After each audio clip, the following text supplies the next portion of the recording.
Hello everyone, আসসালামু আলাইকুম। Welcome back to my channel. আশা করি নিশ্চয়ই সবাই অনেক ভালো আছেন। আজকে আমি আপনাদের জন্য নিয়ে এসেছি মুরগির মাংস দিয়ে বাঁধাকপি ভাজি রেসিপি। রেসিপিটি তৈরি করা যেমন সহজ তেমনি খেতেও ভীষণ মজার। তো কথা না বাড়িয়ে মূল রেসিপিতে চলে যাচ্ছি। এজন্য চুলায় একটা কড়াই বসিয়ে দিয়েছি। এর মধ্যে দিয়েছি হাফ কাপ পরিমাণ তেল। তেল একটু গরম হয়ে এলে দিচ্ছি গরম মশলাগুলো। 4টে তেজপাতা, 3টা এলাচ, 2 টুকরো দারচিনি, 4-5টা লবঙ্গ এবং সামান্য কিছু আস্ত জিরা। এগুলো একটু নেড়েচেড়ে ফোড়ন দিয়ে নিব। এবার এর মধ্যে দিচ্ছি হাফ কাপ পরিমাণ পেঁয়াজ। পেঁয়াজগুলো একটু ভেজে নেব। আর এরই ফাঁকে আপনাদের কাছে ছোট্ট একটা রিকোয়েস্ট, যদি আমার চ্যানেলে নতুন হয়ে থাকেন প্লিজ চ্যানেলটি সাবস্ক্রাইব করে পাশেই থাকবেন, লাইক কমেন্ট শেয়ার করবেন এরকম নিত্য নতুন রেসিপি দেখার জন্য। পেঁয়াজগুলো বেশি ভাজার দরকার নেই, জাস্ট একটু নরম হয়ে এলেই হবে। পেঁয়াজগুলো একটু নরম হয়ে এলে আমি এর মধ্যে দিয়ে দিচ্ছি 1 চা চামচ করে আদা ও রসুন বাটা।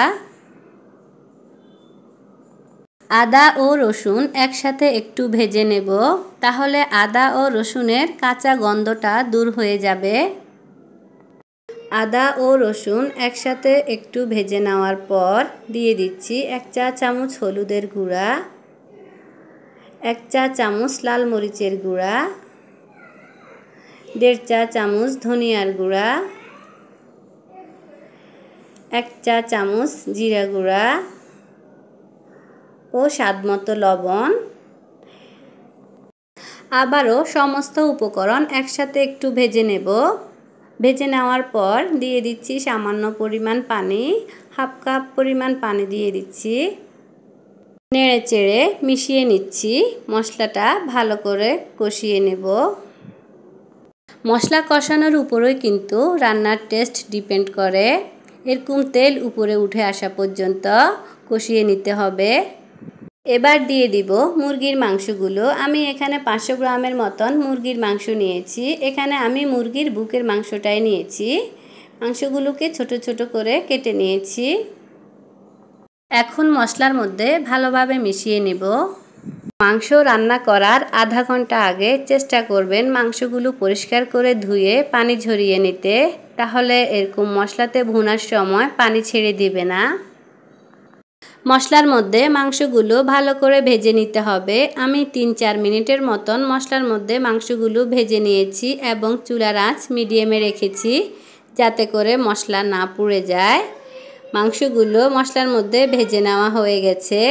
এ পর্যায়ে আমি দিয়ে দিব পানি। আমি এখানে 1 কাপের মতো পানি দিয়ে দিয়েছি। পানি দেওয়ার পর এবার ঢাকনা দিয়ে 5 মিনিটের মতন রান্না করে নেব। আর ব্রয়লার মুরগি হতে কিন্তু তেমন একটা সময় লাগে না। 5 মিনিট পর দেখুন মাংসটা হয়ে গেছে। এখন দিয়ে দিব আগে থেকে কেটে ধুয়ে পরিষ্কার করে রাখা বাঁধাকপি। এখানে আমি একটা বাঁধাকপির অর্ধেকটা দিয়েছি। ওটার ওজন ছিল 1.5 কেজি, আমি অর্ধেকটাই নিয়েছি। এখন ভালোভাবে মাংসের মধ্যে নেড়েচেড়ে মিশিয়ে নিতে হবে। অনেক সময় দেখা যায় যে বাচ্চারা সবজি খেতে চায় না।